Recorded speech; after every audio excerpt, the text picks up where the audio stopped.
बिस्मिल्लाहिर्रहमानिर्रहीम। स्टूडेंट्स कोई क्वेश्चंस हैं आप लोगों के तो पहले पूछ लें, फिर हम सेल्स टैक्स स्टार्ट करते हैं। किसी के कोई क्वेश्चंस हैं तो पूछ लें।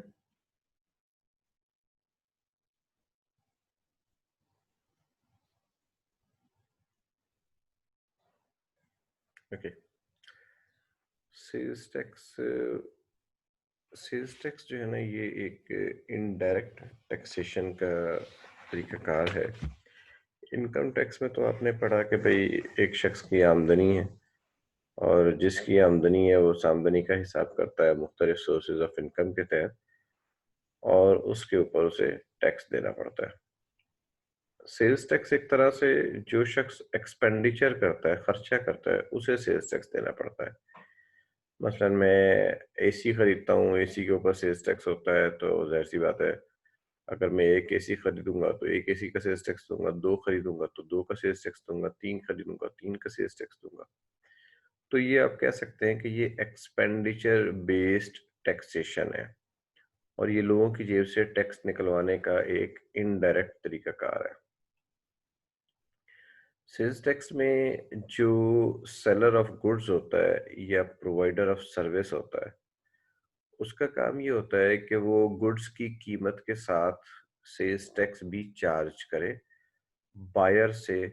फिर वो गुड्स की कीमत भी कलेक्ट करता है और सेल्स टैक्स भी कलेक्ट करता है। गुड्स की प्राइस वो अपनी जेब में डाल लेता है, और जो सेल्स टैक्स है वो उसने गवर्नमेंट को जमा करवाना होता है।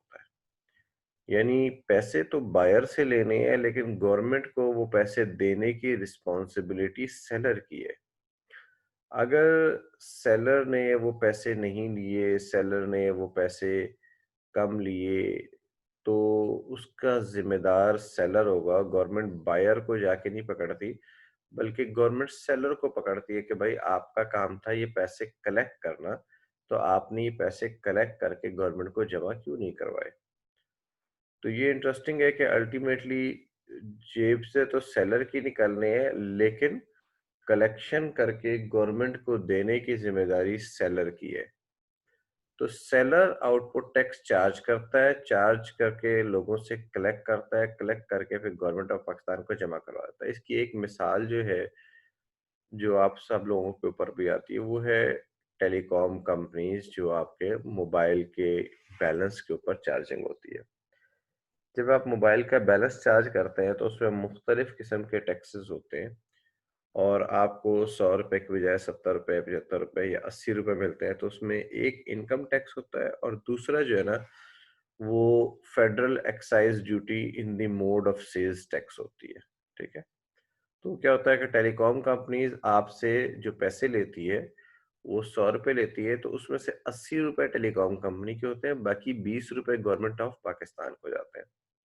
या जैसे आप लोग अखबारात में पढ़ते रहते होंगे कि जब ये गवर्नमेंट तेल की या ऑयल की प्राइस इंक्रीज करती है, तो एक्चुअल ऑयल की प्राइस तो कम होती है, लेकिन उसके ऊपर टैक्स जो है वो बहुत ज्यादा गवर्नमेंट इकट्ठा करती है, और वो टैक्स जो है वो गवर्नमेंट के पास जाता है। मसलन आजकल जैसे कहा जाता है कि 100 रुपए का आप पेट्रोल लें, तो आधी या शायद उससे उसके आसपास कोई कीमत जो है वो पेट्रोल की टैक्सेस की मद में सेल्स टैक्स है।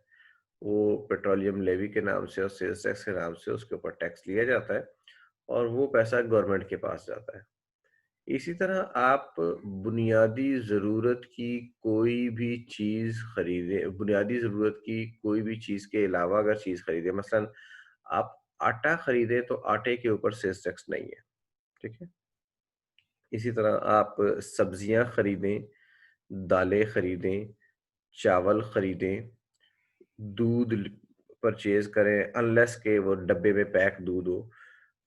गोश्त परचेज करें अनलेस के वो किसी ब्रांड नेम के तहत पैकिंग में बिक रहा हो। जैसे KNN का अगर आप खरीदेंगे तो उसमें सेल्स टैक्स होगा, लेकिन अगर आप एक आम जो बुचर शॉप है उधर से जाके खरीदेंगे, तो उसके ऊपर सेल्स टैक्स चार्ज नहीं होगा।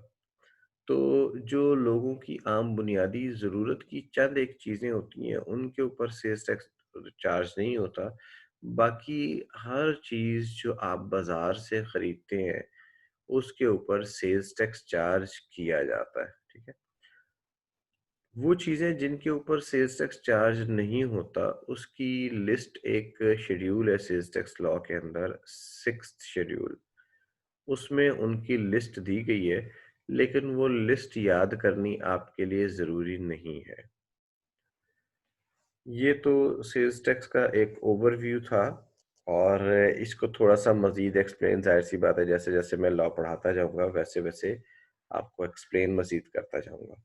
अगर इस ओवरव्यू में किसी का कोई क्वेश्चन है तो पूछ लें।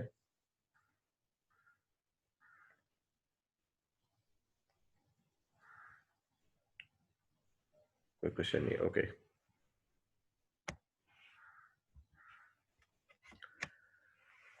डेफिनेशंस डेफिनेशन जो है sales tax income tax law में हमने डेफिनेशंस नहीं पढ़ी, ठीक है? चंद एक चीज़ों की डेफिनेशन हमने पढ़ी, लेकिन उस तरह से डेफिनेशंस के ऊपर हमने फोकस नहीं किया।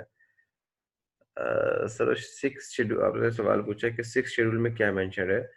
6th शेड्यूल में उन गुड्स की लिस्ट दी गई है, जिनके ऊपर सेल्स टैक्स नहीं लगता। जैसे कि आटा, दालें, चावल, ठीक है? ये इन चीज़ों के ऊपर सेल्स टैक्स नहीं लगता, तो 6th शेड्यूल में उनकी लिस्ट फ़राहम की गई है। अब अगर आपने क्वेश्चन किया है कि एंड पे एम्प्लॉयी शेयर ऑप्शन स्कीम की रिस्ट्रिक्शन वाला पॉइंट बता दें। जी, ठीक है। क्लास के शुरू में मैं टाइम देता हूँ कि आप लोग पुराने लेक्चर्स में से क्वेश्चन पूछ लें, क्योंकि यूजुअली क्लास के एंड पे टाइम बचता नहीं है, वो फिर 9 बजे मुझे हैंडओवर करना होता है। उन्होंने दूसरी क्लास स्टार्ट करनी होती है इसी लॉगिन के ऊपर। तो इसलिए कोशिश किया करें क्लास के शुरू में आप लोग अपने क्वेश्चंस पूछ लिया करें। बहरहाल मैं कोशिश करूँगा अगर टाइम मिला तो आज बता दूँगा वरना कल आप शुरू में पूछ लीजिएगा। डेफिनेशंस जो है यहाँ पर डेफिनेशंस आपको याद करनी पड़ेंगी। कुछ डेफिनेशंस हैं जो आपको याद करनी पड़ेंगी, कुछ डेफिनेशंस आप समझ भी लेंगे तो काम चल जाएगा। लेकिन सेल्स टैक्स लॉ में डेफिनेशंस को समझना बहुत इम्पोर्टेंट है क्योंकि इन्हीं डेफिनेशंस से ही आगे न्यूमेरिकल फॉर्म होगा। एसोसिएट्स की डेफिनेशन है ये आप लोग खुद पढ़ लीजिएगा इनकम टैक्स लॉ में और सेल्स टैक्स लॉ में एक जैसी एसोसिएट्स की डेफिनेशन है। लेकिन वो कोई ऐसी डेफिनेशन नहीं है जिसका बहुत बड़ा इम्पैक्ट हो, लंबी चौड़ी लंबी सी डेफिनेशन है। उसको आप एक नज़र देख लीजिएगा। अगर ना समझ में आए तो मुझसे पूछ लीजिएगा। ये जो दूसरी डेफिनेशन है कॉटेज इंडस्ट्री की, ये याद करनी ज़रूरी है। कॉटेज इंडस्ट्री की डेफिनेशन याद करनी ज़रूरी है क्योंकि कॉटेज इंडस्ट्री की डेफिनेशन डायरेक्टली भी आपसे पूछी जा सकती है और न्यूमेरिकल में भी आपसे सवाल आ सकता है कि जनाब आपने परचेजेस किए कॉटेज इंडस्ट्री से तो उसका क्या होगा। Cottage industry means a manufacturing concern. Cottage industry means a manufacturing concern, यानी इससे मुराद कोई जो मैन्युफैक्चर करने वाले लोग हैं वो लोग हैं, मैन्युफैक्चरिंग कंसर्न है। मसलन कोई सर्विस प्रोवाइडर कॉटेज इंडस्ट्री में नहीं हो सकता, कोई ट्रेडर कॉटेज इंडस्ट्री की डेफिनेशन में नहीं आ सकता। सिर्फ और सिर्फ कौन आएंगे, जो मैन्युफैक्चरिंग कंसर्न है, which fulfills each of the following condition। जिस जो ये जो नीचे दी गई कंडीशंस हैं इनमें से हर हर कंडीशन को पूरा करें। यानी अगर एक पे पूरे उतरते हैं, दो पे उतरते हैं, तीन पे उतरते हैं, लेकिन चौथी पे पूरे नहीं उतरते तो फिर ये कॉटेज इंडस्ट्री नहीं होगी। कहता है does not have an industrial gas और इलेक्ट्रिसिटी कनेक्शन, यानी उसका कोई इंडस्ट्रियल गैस और इलेक्ट्रिसिटी का कनेक्शन नहीं है। ये जो गैस और इलेक्ट्रिसिटी के कनेक्शन होते हैं ये तीन तरह के होते हैं। एक कनेक्शन होता है जो कि इंडस्ट्रियल कनेक्शन कहलाता है, ये इंडस्ट्रीज को मिलता है। एक कनेक्शन होता है जो कमर्शियल कनेक्शन कहलाता है, ये दुकानों पे और बिजनेसेस के ऊपर लगता है। और एक रेजिडेंशियल कनेक्शन होता है जो घरों वगैरह पे लगता है। मसलन एसबीएम जो है वो चूंकि या जितने भी ऑफिसेज है ब्लू एरिया में उनको जो कनेक्शन मिलेगा वो इंडस्ट्रियल कनेक्शन मिलेगा। अच्छा, फिर आपने आई-9 में फैक्ट्रीज वगैरह देखी होंगी, उनको इंडस्ट्रियल कनेक्शन मिलता है। और जो आप लोगों के घरों के ऊपर बिजली का कनेक्शन लगा हुआ है गैस का, वो रेजिडेंशियल कनेक्शन कहलाता है। ये कनेक्शंस तीन फर्क क्यों है? क्योंकि इनके अंदर रेट्स जो है ना वो मुख्तलिफ होते हैं, जो बिजली के या गैस के रेट्स चार्ज होते हैं। तो ये कहता है कि जिसके पास इंडस्ट्रियल कनेक्शन नहीं है, does not have an industrial electricity और गैस कनेक्शन, उसको हम कहेंगे कि जनाब ये कॉटेज इंडस्ट्री है। दूसरी कंडीशन क्या है? Is located in a residential area, वो किसी रेजिडेंशियल एरिया में है, कमर्शियल एरिया में नहीं है। अब ये इंटरेस्टिंग बात है, एक तरफ गवर्नमेंट कहती है कि रेजिडेंशियल एरिया में आप कोई कमर्शियल एक्टिविटी नहीं कर सकते, ठीक है, और दूसरी तरफ कॉटेज इंडस्ट्री कहती है कि वो होनी रेजिडेंशियल एरिया में चाहिए। तजादात से भरपूर है। वो कहता है ना, क्या ये खुला तजाद नहीं है? खैर, does not have a total labour force of more than 10 workers, जिसके पास 10 से ज्यादा मुलाजिम नहीं है, and annual turnover from all supplies do not exceed 3 million rupees, यानी जिसकी सालाना जो टर्नओवर है, जिसका सालाना जो ग्रॉस रेवेन्यू है, वो 30 लाख रुपए से ज्यादा का नहीं है, ठीक। अच्छा, ये वो कोई इस किस्म की कंडीशंस हैं कि अब तो इसको देख के ज्यादातर मैन्युफैक्चरर्स ने कह दिया है कि भाई हम फिर ना ही समझें, क्योंकि कॉटेज इंडस्ट्री जो है अब 3 मिलियन या 30 लाख रुपया। जी, what is meant by all supplies? All supplies का मतलब है तमाम की तमाम जो वो गुड्स फराहम बेच रहा है। Annual turnover for all supplies, मसलन एक मिसाल मैं लेता हूँ कि मसलन कोई शख्स है और वो रेजिडेंशियल एरिया में कोई ये जो फुटबॉल बनाने की छोटी सी फैक्ट्री लगा लेता है, ठीक है। तो वो जो फुटबॉल बनाने की मैन्युफैक्चरिंग की छोटी सी फैक्ट्री लगाता है, और उसकी जो टोटल सेल है, तमाम जो गुड्स बेचने के बाद एक साल के दौरान जो टोटल सेल है वो 30 लाख रुपया है। तो वो 30 लाख रुपया या उससे कम है तो फिर वो कॉटेज इंडस्ट्री होगा। अब इसमें इम्प्रैक्टिकल क्या है? इम्प्रैक्टिकल ये है कि देखें, 30 लाख रुपए का तो मतलब ये है कि एक साल की आमदनी 30 लाख है, तो 30 लाख के ऊपर जो महीने की हो गई वो 2.5 लाख रुपए हो गई, ठीक है। महीने की जिसकी 2.5 लाख रुपए का रेवेन्यू है, अब प्रॉफिट मार्जिन्स जो है वो जो स्मॉल इंडस्ट्रीज में प्रॉफिट मार्जिन 10%, 15%, बहुत अगर तीर मारेगा तो वो 20% से ज्यादा का टर्नओवर उसका नहीं होगा, ठीक है। अच्छा, अब ये देखें कि 10 वर्कर्स उन्होंने लिखा हुआ है। एक वर्कर की जो गवर्नमेंट ने तनख्वाह मुकर्रर की है, जो मिनिमम वेज है वो है 15,000 रुपए पर मंथ। अगर कोई 10 वर्कर रखता है तो 10 वर्कर का मतलब है 1.5 लाख रुपए तो वर्कर्स की सैलरी हो गई। 2.5 लाख रुपए में से 1.5 लाख रुपए वर्कर्स की तनख्वाह हो गई। अब वो जनाब मटेरियल भी उसने खरीदना है, उसने बिजली गैस टेलीफोन के बिल भी देने हैं, और यानी इस किस्म के जो उसने खर्चे करने हैं, उसके बाद 2.5 लाख रुपए में उसे बचेगा क्या? तो ये फिर 2.5 लाख रुपए में अगर फर्ज किया वो ढाई मतलब वर्कर्स कम रखता है और प्रॉफिट मार्जिन निकालता है, तो बहुत हुआ तो 10, 15 या 20% का मार्जिन, बस 20% का भी अगर मार्जिन निकालें तो 20% का मार्जिन का मतलब है कि 50,000 रुपए महीना, ठीक है।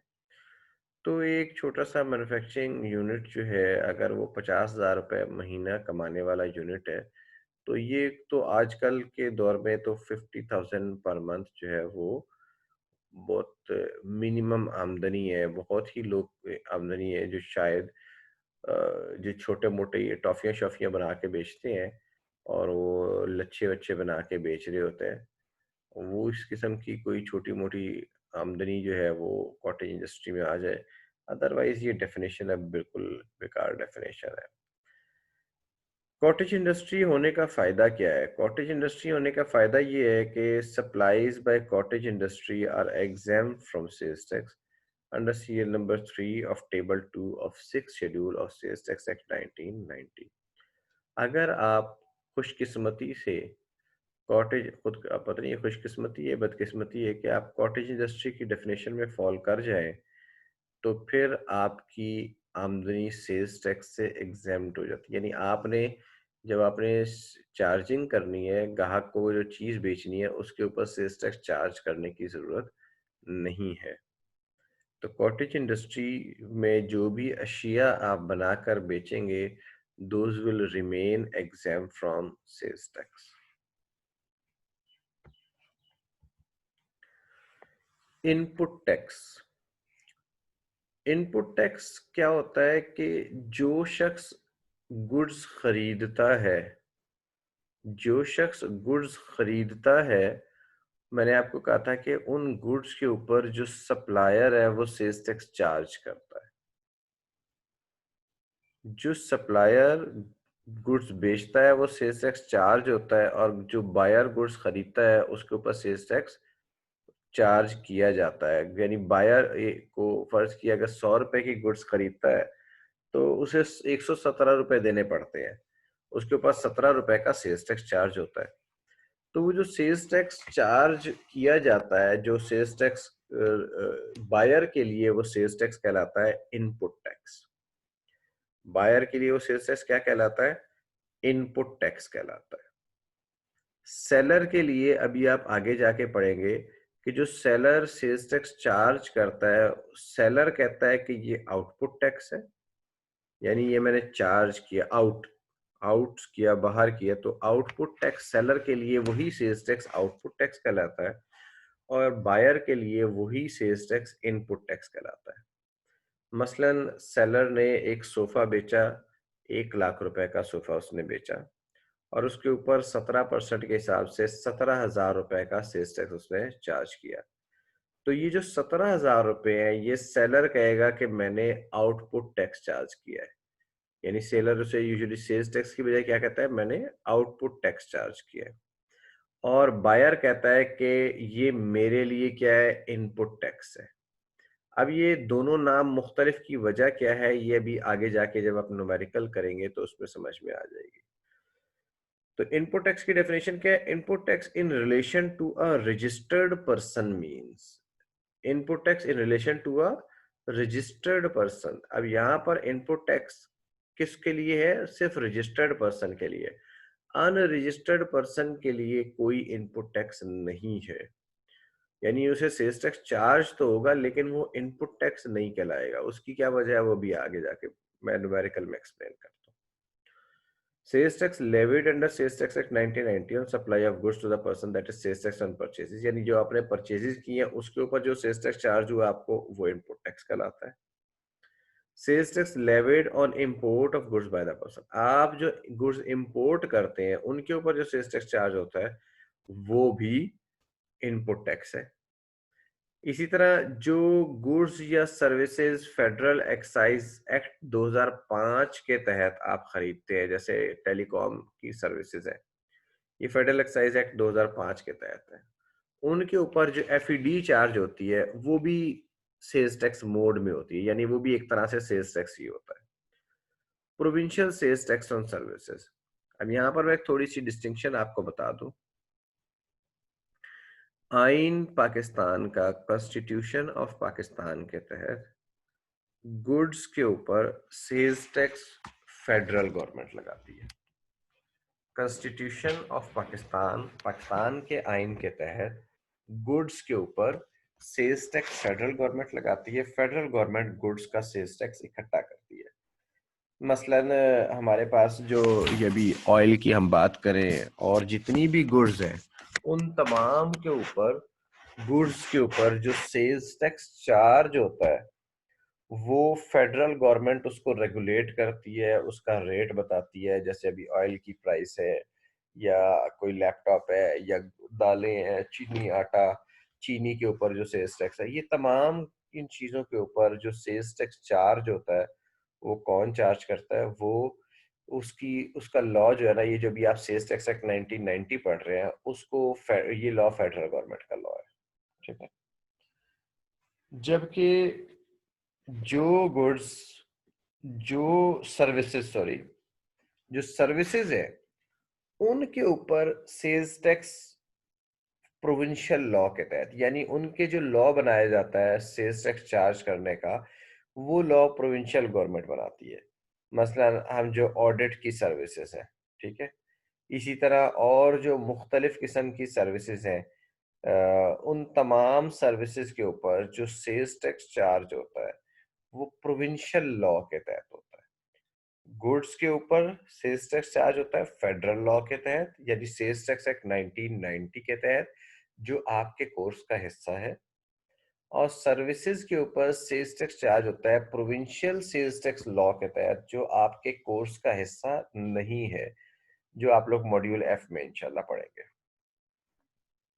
तो जो आप सर्विसेज खरीदते हैं उनके ऊपर जी आपको जो सेल्स टैक्स चार्ज किया गया है प्रोविंशियल लॉ के तहत, वो भी इनपुट टैक्स है। फिर sales tax levied under sales tax act 1990 is adopted in state of Azad Jammu and Kashmir on supply of goods received by the person. Azad Kashmir में जो आजाद कश्मीर का आपको पता है कि एक स्पेशल टेरिटरी है। आजाद कश्मीर की एक खास हैसियत है। एक रियासत के तौर पर आजाद कश्मीर की अपनी एक सेपरेट असेंबली है। जैसे पाकिस्तान की पार्लियामेंट है, इसी तरह कश्मीर की आज़ाद कश्मीर की भी एक पार्लियामेंट है, यानी जो हिस्सा कश्मीर का पाकिस्तान के पास है हम उसे आज़ाद कश्मीर कहते हैं। तो उसके ऊपर उस वहाँ पर उनकी अपनी पार्लियामेंट है।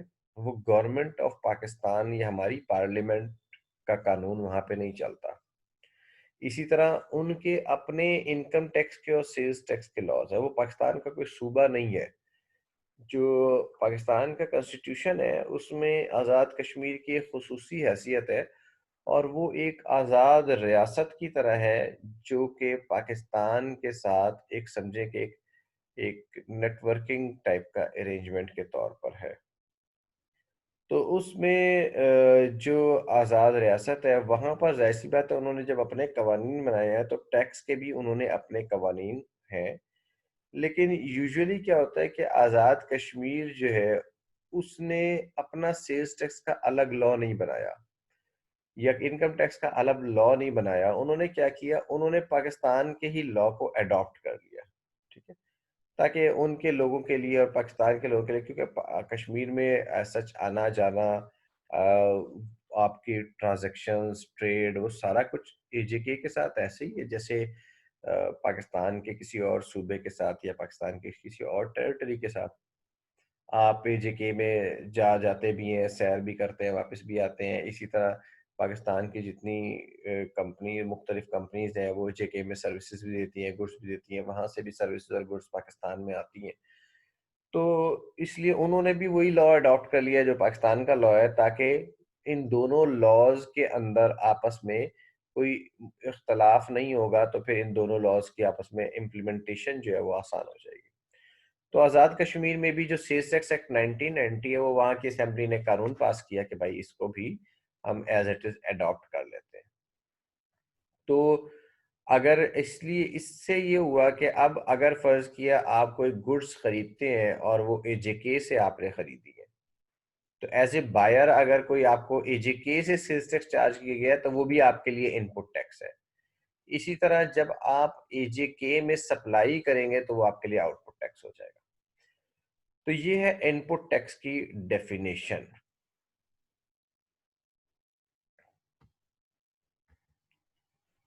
मैन्युफैक्चर की डेफिनेशन है, इसको आप पढ़ लीजिएगा, ये तो कोई इतने समझाने वाली डेफिनेशन नहीं है। आउटपुट टैक्स की बात करते हैं।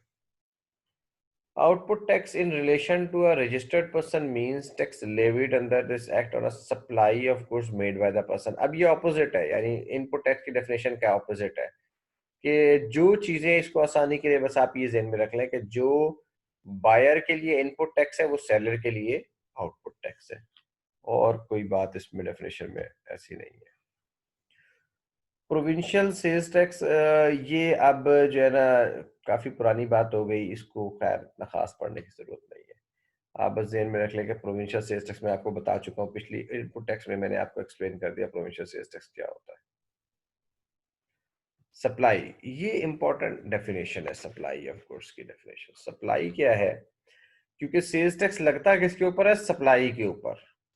यानी गुड्स जब सप्लाई की जाती हैं, कि वो सेक्शन 3 है सेल्स टैक्स एक्ट का, तो वो कहता है कि sales tax shall be charge on supply of goods. तो गुड्स जब सप्लाई हो, तो सप्लाई की क्या डेफिनेशन है? सप्लाई की डेफिनेशन कहता है, सप्लाई मीन्स सेल, यानी सेल तो नॉर्मल सेल तो सप्लाई की डेफिनेशन में शामिल ही है, और other transfer of the right to dispose of goods as owner. अगर आप अपने गुड्स की ओनरशिप का राइट ट्रांसफर कर देते हैं, तो वो सप्लाई की डेफिनेशन में शामिल है। इंक्लूडिंग, अब ये मुख्तलिफ किस्म के ट्रांसफर होते हैं, बस इंक्लूडिंग सच सेल और transfer under hire purchase agreement. जो किस्तों का कारोबार होता है ना, तो किस्तों पे अगर आप चीजें बेचते हैं तो कहते हैं वो भी सप्लाई की डेफिनेशन में शामिल है। And also includes putting to private business or non-business use of goods. Putting to private business or non-business use of goods produced or manufactured in the course of taxable activity for the purposes other than those of making a taxable supply. यानी अगर आप manufacturing की activity कर रहे हैं और उस activity के दौरान कोई गुड्स बनती हैं, और उन गुड्स को आप बेचते नहीं है, सप्लाई नहीं करते, बल्कि उसका प्राइवेट बिजनेस या नॉन बिजनेस इस्तेमाल कर लेते हैं, तो कहता है ये भी सप्लाई है। मसलन मसलन एक शुगर मिल है, शुगर मिल जो है ना, वो शुगर मिल की मैं मिसाल इसलिए लेता हूँ क्योंकि मैंने शुगर मिल्स के ऊपर कुछ काम भी किया है, और दूसरा, शुगर मिल्स के अंदर जो है वो मुख्तलिफ बाय प्रोडक्ट्स भी होती हैं जो आसानी से समझ में आ जाती हैं। शुगर मिल में प्रोसेस को समझ लें। प्रोसेस क्या होता है कि शुगर मिल में, जैसे आप ये गन्ने का जूस अगर आपने पिया हो, तो इसी तरह शुगर मिल में बड़े बड़े क्रशिंग के और प्लांट्स वगैरह लगे होते हैं, और शुगर मिल में आप गन्ने को जो है उन क्रशिंग प्लांट के अंदर कटर्स वगैरह के थ्रू गुजारते हैं, फिर छोटे छोटे हो जाते हैं पीसेस। और जैसे गन्ने के जूस की अगर आपने रेडी पे, अल्टीमेटली क्या होता है कि एक साइड पे गन्ने की वो जैसे फोक कहते हैं वो निकल आती है, और दूसरा गिलास में जो है वो जूस निकल आता है। इसी तरह शुगर मिल का प्रोसेस होता है, वो बस ज़रा बड़े साइज का प्लांट होता है, थोड़े मुख्तलिफ मशीनें होती हैं, तो उसमें भी जूस निकल आएगा, और जूस के बाद एक तरफ जो है ना ये फोक वगैरह निकल आती है, तो उसकी ना बाय प्रोडक्ट्स होती हैं।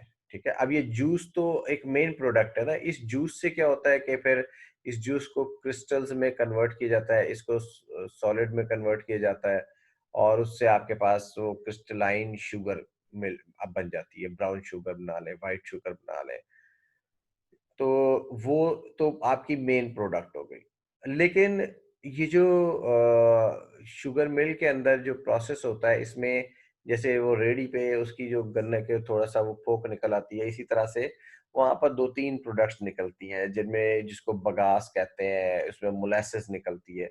अब ये जो प्रोडक्ट्स वगैरह निकलती हैं, इन प्रोडक्ट्स का मुख्तलिफ इस्तेमाल होता है। मसलन इसमें एक प्रोडक्ट होती है मोलेसेस कहलाती है। ये जो मोलेसेस है, इस मोलेसेस को आप यूज कर सकते हैं अल्कोहल बनाने के अंदर। ठीक है, तो मुख्तलिफ फैक्ट्रीज हैं, मेरे ख्याल है पाकिस्तान में शकरगंज वाले हैं और भी कुछ हैं जो मोलेसेस से अल्कोहल बनाते हैं। ये अल्कोहल जो है फिर इस्तेमाल होती है जो आपके प्रोहिबिटेड ड्रिंक्स हैं उनको बनाने में भी इस्तेमाल होती है। इसके अलावा ये इस्तेमाल होती है दवाइयाँ बनाने में भी इस्तेमाल होती है। ठीक है, तो ये जो ये मोलेसेस अब एक बाय प्रोडक्ट है। ठीक है, ये जो बाय प्रोडक्ट है, इसका इस्तेमाल प्राइवेट भी हो सकता है, बिजनेस भी हो सकता है, नॉन बिजनेस भी हो सकता है, या आपने सेल भी कर सकते हैं। तो कहता है इसको अगर फर्ज किया, एक मिसाल में लेता हूँ, मसलन जैसे उसमें बगास पैदा होती है, तो उस बगास को ना आप अपने बर्नर को चलाने में इस्तेमाल कर लें, या मोलेसेस को इन हाउस इस्तेमाल कर लें एक नई प्रोडक्ट को बनाने में। मोलेसेस को आपने इन हाउस इस्तेमाल, मोलेसेस को आपने बेचा नहीं, बल्कि मोलेसेस को आपने इस्तेमाल किया एक और नए प्रोडक्ट बनाने में, जिसे हम अल्कोहल कहते हैं। तो अब ये क्या हो गया कि आपने मोलेसेस को सेल आउट नहीं किया, लेकिन लॉ कहता है ये भी सप्लाई ऑफ कोर्स के अंदर शामिल है। ठीक है, इसी तरह आपने, अगर वो गन्ने का जूस उसमें फॉर्म हुआ है, और वो गन्ने का जूस जनाब आपने सारे मुलाजमीन को उसी को बेचना शुरू कर दिया, या उसको आपने सारों ने मिलके पी लिया गन्ने का जूस, आपने कहा यार छोड़ चीनी बनाने को, ये भी कोई काम है, जूस पीते हैं। तो मतलब अगर उसका आपने कोई मुख्तलिफ इस्तेमाल किया तो वो भी सप्लाई की डेफिनेशन के अंदर शामिल हो जाएगा। फिर कहता है ऑक्शन और disposal of goods to satisfy a debt owed by a person. ये अक्सर आपके एग्जाम में आता है।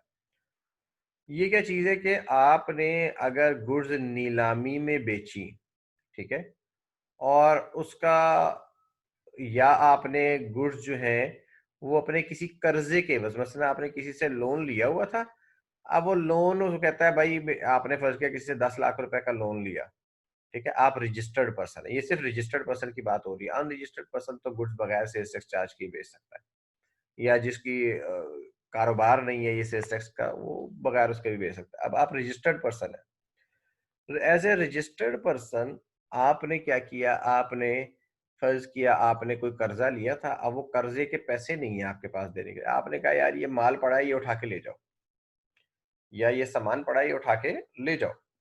तो अब आपने क्या किया, this is a disposal of goods to satisfy a debt, यानी अपने कर्जे के एवज आपने वो गुड्स दे दी, या आप गुड्स नीलामी में लगा देते हैं, तो वो कहता है ये भी सप्लाई की डेफिनेशन में शामिल है। इसका मतलब है कि कर्जे के एवज या नीलामी में अगर आप गुड्स फरोख्त करेंगे तो उनके ऊपर भी सेल्स टैक्स जो है वो गवर्नमेंट को पे करना लाजमी है, क्योंकि वो सप्लाई की डेफिनेशन में शामिल है। तो कहता है possession of taxable goods held immediately before a person ceases to be a registered person. आप अगर आज एक रजिस्टर्ड पर्सन है और आप अपनी रजिस्ट्रेशन कैंसिल करवाना चाहते हैं, आप समझते हैं कि यार अब मैं बिजनेस क्लोज कर रहा हूँ, तो मैं अपनी रजिस्ट्रेशन कैंसिल करा देता हूँ, या मैं अब मेरा कारोबार तो बहुत मुख्तसर रह गया है, तो मैं तो अब कॉटेज इंडस्ट्री में चला गया हूँ, तो मुझे अब रजिस्ट्रेशन की ज़रूरत नहीं है, तो मैं अपना कारोबार ख़त्म कर देता हूँ, और मैं, तो उस वक्त जो आपके पास गुड्स मौजूद होंगी जो अभी आप पोजेस कर रहे हैं, यानी कारोबार ख़त्म करने के टाइम पर, रजिस्ट्रेशन कैंसिल करवाने के टाइम पर, उस वक्त जो गुड्स आपके पास मौजूद है वो भी सप्लाई के गुड्स में है, तो आपने कारोबार खत्म करना है तो करें, लेकिन उन गुड्स का रिलेटेड सेल्स टैक्स आपको गवर्नमेंट को पे करना पड़ेगा। In case of manufacture of goods belonging to another person, the transfer or delivery of such goods to the owner or to a person nominated by him, ये भी क्या कहलाता है, ये भी सप्लाई की डेफिनेशन में शामिल है। ये कहलाता है प्रोसेस टॉल मैन्युफैक्चरिंग, या टोल मैन्युफैक्चरिंग का प्रोसेस कहलाता है। इसमें क्या होता है, मसलन मैं मसलन फॉर एग्जांपल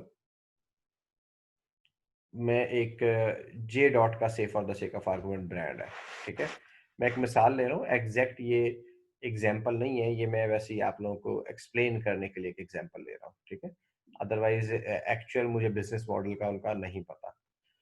फर्ज किया जे डॉट जो है वो क्या करता है, वो जनाब एक अपना कपड़ा बाजार से परचेज करता है, बाजार से परचेज करके और किसी से कहता है कि भाई ये कपड़ा आप सी दें, ठीक है, और ये सी के जो है ना ये कपड़ा फला मेरे ग्राहक को फराहम कर दें, या मुझे वापस फराहम कर दें।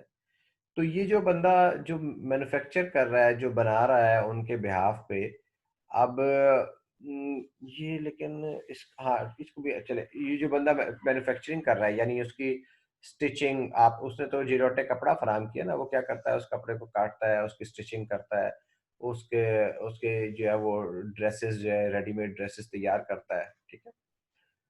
तो ये जो, और फिर उसके ऊपर ब्रांड नेम वगैरह लगाता है, सारा कुछ करता है, तो ये मैन्युफैक्चर करके तो वो एक कपड़े से, या safe other sake of argument से कपड़ा भी नहीं फराहम किया, उन्होंने कहा ये लो कॉटन, और इस कॉटन से पूरा प्रोसेस आप मुझे परफॉर्म करके दो। तो ये जो टॉल मैन्युफैक्चरिंग यानी किसी के, अब वो उसका अपना कपड़ा, जो मैन्युफैक्चरर है एक्चुअली उसका अपना माल नहीं है, ठीक है, माल उसने किसी और से लिया और उस माल को यानी रॉ मटेरियल को कन्वर्ट किया फिनिश गुड्स में किसी और पर्सन के लिए, ठीक, गुड्स किसी और की हैं और उसको उसने सिर्फ यानी एक तरह की आप कह सकते हैं कि उसने सर्विस फराहम की है उस रॉ मटेरियल को फिनिश गुड्स में कन्वर्ट करने की, ये टॉल मैन्युफैक्चरिंग है। यानी किसी के माल को, किसी के रॉ मटेरियल को आप फिनिश गुड्स में कन्वर्ट कर दें, तो ये टॉल मैन्युफैक्चरिंग। अच्छा, इसके ऊपर सूबों का और फेडरल का इख्तलाफ भी है। सूबे कहते हैं भाई टॉल मैन्युफैक्चरिंग तो सर्विस है, और फेडरल गवर्नमेंट कहती है कि टोल मैन्युफैक्चरिंग जो है वो गुड्स की डेफिनेशन में शामिल है। यार ये आपके कोर्स में नहीं है कि सूबों का उसका क्या झगड़ा है। अभी तो आप क्योंकि फेडरल का लॉ पढ़ रहे हैं, तो फेडरल के लॉ के मुताबिक ये जो टोल मैन्युफैक्चरिंग है ये भी सप्लाई की डेफिनेशन में शामिल है। इसका मतलब है इसके ऊपर भी सेल्स टैक्स चार्ज किया जाएगा।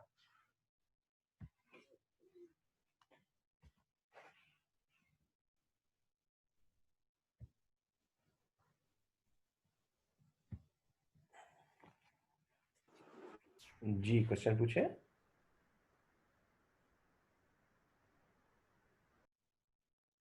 हेलो, आपकी आवाज नहीं आ रही मुझे।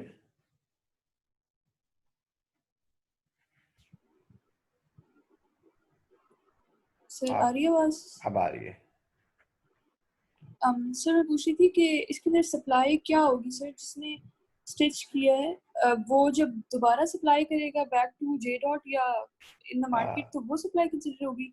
देखिए, जो सप्लाई करेगा ना, अब जे डॉट ये कह सकता है कि आप ये कपड़े सीकर, यानी जे डॉट ने फॉर एग्जांपल जे डॉट ने उसको कॉटन फराम की और उसे कहा कि भाई अब आप कपड़े सीकर मुझे दे दें। या जे डॉट ये भी कह सकता है कि कपड़े सीकर मेरे फला ग्राहक को आप डिलीवर कर दें। ठीक है। तो क्योंकि असल में तो जो सप्लायर है वो जे डॉट है, ये इस बंदे का काम जो है वो गुड्स बेचना नहीं है। ये तो सिर्फ उन गुड्स को क्या कर रहा है, रॉ मटेरियल से फिनिश गुड्स में कन्वर्ट कर रहा है। अब वो जे डॉट उसके बाद वो गुड्स खुद उठा के अपने ग्राहक को प्रोवाइड करे, क्योंकि उसके ऊपर ब्रांड तो जे डॉट का लगा हुआ है। या जे डॉट कहे कि यार आप जो है ना ये गुड्स मेरे फला ग्राहक को पहुंचा दे। तो दोनों सूरत में ये सप्लाई है। ठीक है सर। ठीक है। ओके। Yes sir.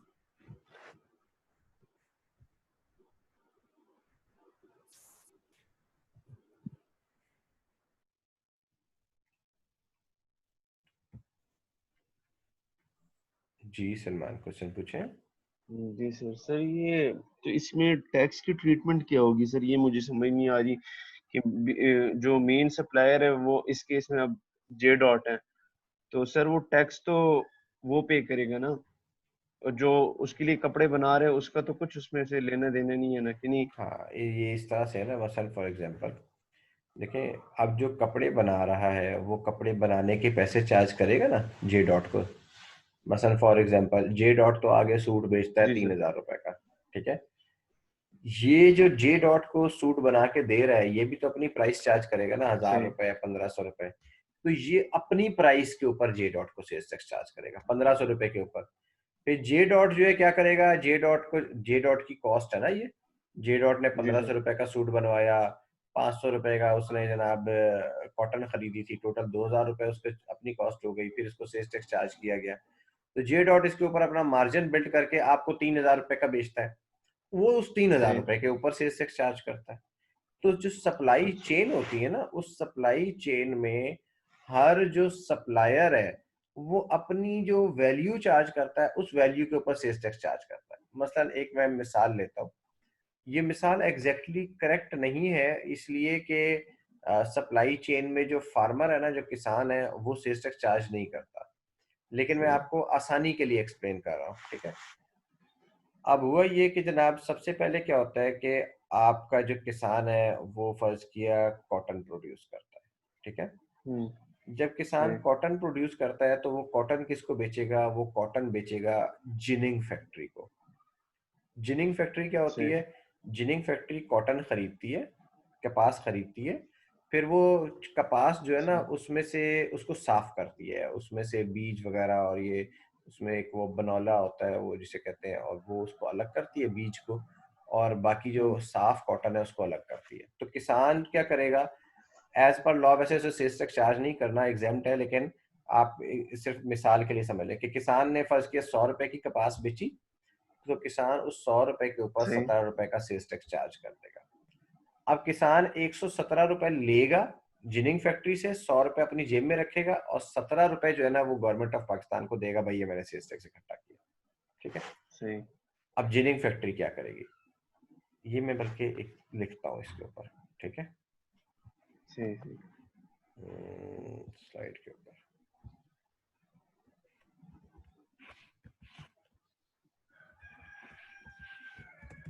से फार्मर चार्ज से farmer supplies cotton,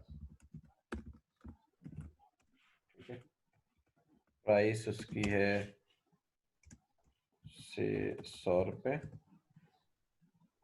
sales tax हो गया 17 रुपये, ठीक है। अब ये जो फार्मर चार्ज कर रहा है, ये फार्मर के लिए क्या है? आउटपुट टैक्स है, क्योंकि फार्मर क्या है? सप्लायर है, ठीक। अब जिनिंग फैक्ट्री, ठीक है, सप्लायर जिनिंग। अब ये जिनिंग जो है उसने परचेज की, कितने की परचेज की? 100 रुपए की, ठीक है। अब जिनिंग के लिए ये जो 17 रुपए है, ये क्या है? इनपुट टैक्स है, इनपुट टैक्स, ठीक है। सही। अब जिनिंग वाला क्या करेगा? एक्सपेंसेस इनकर करेगा, ठीक है। जिनिंग वाला एक्सपेंसेस, उसकी फैक्ट्री है, उसका वो रेंट पे करेगा, वो जो जहाँ पे सफाई करने वाला निज़ाम है वहाँ पे मजदूरों की पेमेंट करेगा, जो मशीनें लगाई हुई हैं उसकी ग्रीसिंग, ऑयल वगैरह, ये सारे खर्चे वो करेगा। जिनिंग वाले की यानी एक तरह से एक्सपेंसेस या कॉस्ट आ गई। से for the sake of argument उसकी कॉस्ट आ गई 80 रुपए, ठीक है। अच्छा, इसके ऊपर वो अपना प्रॉफिट मार्जिन बिल्ड करेगा। से for the sake of argument वो 20 रुपए का प्रॉफिट मार्जिन बिल्ड करता है, ठीक है, जिनिंग का। अब जो 20 रुपए का प्रॉफिट मार्जिन बिल्ड करेगा, तो अब वो टोटल प्राइस कितने की बेचेगा? वो 100 रुपए की उसने परचेज किया कॉटन, 80 रुपए उसका अपना खर्चा हुआ, और 20 रुपए का उसने प्रॉफिट मार्जिन आपसे चार्ज करना है अगले से। तो अब वो कितने की बेचेगा? ये वो इसका मतलब है बेच रहा है 200 रुपए की। 200 रुपए के ऊपर वो सेल्स टैक्स चार्ज करेगा 17% के रेट से, तो बन जाएगा 34 रुपीज का। अब ये 34 रुपीज उसके लिए क्या है? आउटपुट टैक्स, ठीक है। सही। ये 34 आउटपुट है, 17 इनपुट टैक्स है। अब जिनिंग वाला क्या करेगा? वो जनाब इस 34 में से 17 को माइनस करेगा। जब सेल्स टैक्स का न्यूमेरिकल होता है तो उसमें क्या करते हैं, जितना आपका आउटपुट टैक्स होता है, क्योंकि 17 रुपए तो गवर्नमेंट को ऑलरेडी जा चुके हैं ना, वो तो किसान ने दे दिए, ठीक है। Yes sir. तो ये 17 आप कहेंगे जनाब टोटल में चार्ज कर रहा हूं 34 रुपए, इस 34 रुपए में 17 रुपए तो मुझे चार्ज हुए थे, वो है, वो तो गवर्नमेंट को ऑलरेडी जा चुके हैं। तो 34 में से 17 माइनस करेगा और 17 गवर्नमेंट को पे कर देगा। ये काम करेगा जिनिंग वाला। अब जिनिंग वाला जब ये कॉटन बनाता है, प्योरीफाई करता है, तो ये प्योरीफाइड कॉटन सप्लाई हो जाती है। अब हम कहते हैं एक होता है स्पिनिंग यूनिट, ठीक है।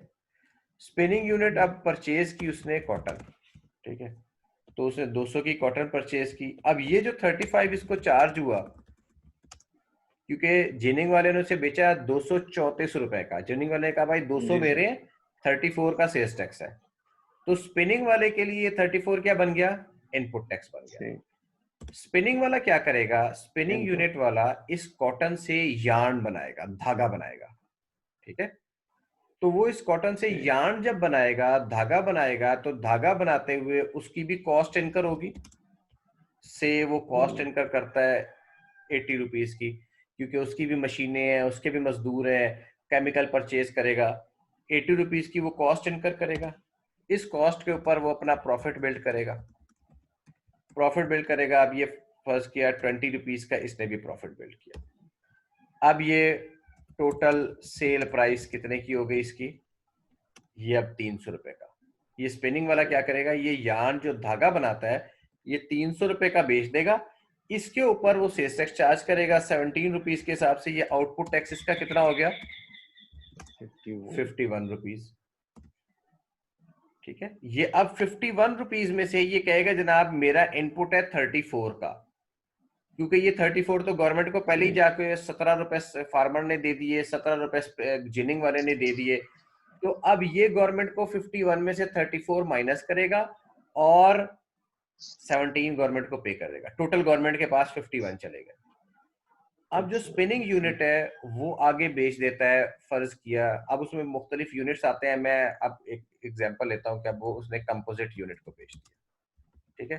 कंपोजिट यूनिट क्या है? जो इस यार्न से ना धागे से कपड़ा बनाता है, बना के फिनिश गुड्स करता है, स्टिच करता है और आपको फराहम कर देता है। ठीक है।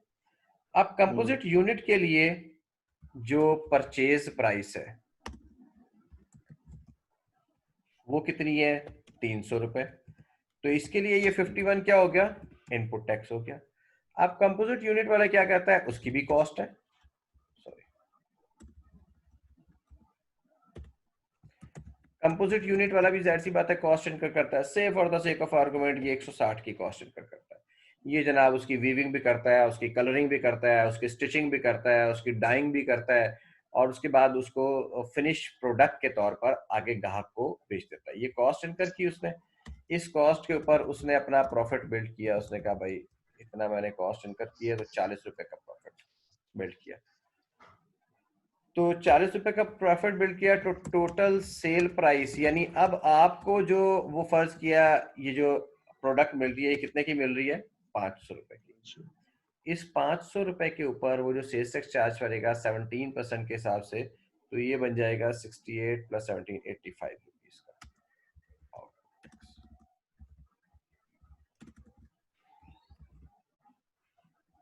ठीक है, ये 85 रुपीज का आउटपुट टैक्स बन जाएगा। ये गवर्नमेंट को क्या करेगा? 85 में से 51 माइनस करेगा, 51 माइनस करेगा और बाकी जो है ना गवर्नमेंट को पे कर देगा। आपको जो चार्ज करेगा वो कितने करेगा? 585 रुपए। तो कंज्यूमर को ये गुड कितने की मिलेगी? 585 की। कंज्यूमर के लिए परचेज प्राइस क्या है? कंज्यूमर प्राइस क्या है? 585। अब तो आपको कितने की? आप इनपुट टैक्स नहीं क्लेम कर सकते। जो एंड कंज्यूमर होता है वो गवर्नमेंट से इनपुट टैक्स क्लेम नहीं कर सकता। उसके लिए ये टोटल प्राइस है। आप जब शर्ट जाके खरीदते हैं या आप कोई और आइटम मार्केट से खरीदते हैं तो ये टोटल आपके लिए क्या होती है? ये प्राइस होती है। तो इस तरह गवर्नमेंट को स्टेप बाय स्टेप प्रोसेस में सेल्स टैक्स चला जाता है। हर जो सप्लाई चेन में बंदा होता है वो सेल्स टैक्स चार्ज करता है और गवर्नमेंट को पिछला जो उसे इनपुट टैक्स होता है वो इनपुट टैक्स माइनस करता है और गवर्नमेंट को जमा कराता है। तो इस तरह आप देखें जो 100 रुपए की कॉटन चली थी, चलते चलते चलते चलते उसके ऊपर मुख्तलिफ कॉस्ट ऐड होती गई और उसके ऊपर जिसने अपनी कॉस्ट ऐड की, अपना प्रॉफिट बिल्ड किया, उस प्रॉफिट के ऊपर उसने सेल्स टैक्स भी ऐड कर दिया। तो अल्टीमेटली उस प्रोडक्ट के ऊपर गवर्नमेंट को 85 रुपीज का। अब आप जब वो प्रोडक्ट खरीद रहे हैं तो आप सेल्स टैक्स कितना पे कर रहे हैं? जो फाइनल प्राइस है उसका 17%। बाद चीजों के ऊपर रिड्यूस रेट भी होता है लेकिन ये जो जनरल रेट है वो 17% है। तो ये सप्लाई चेन है जिसमें आउटपुट टैक्स और इनपुट टैक्स चार्ज होता है। अभी आपका सब क्वेश्चन आंसर हुआ? जी सर, क्लियर हो गया। Thank you sir. वेलकम।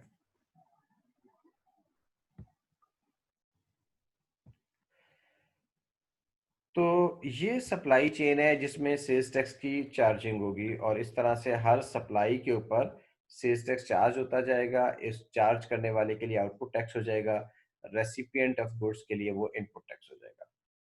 आज का टाइम हमारे पास क्लोज हो गया, तो फिलहाल मेरा ख्याल है यहीं तक काफी है। किसी के कोई क्वेश्चंस है तो मुझसे पूछ लें।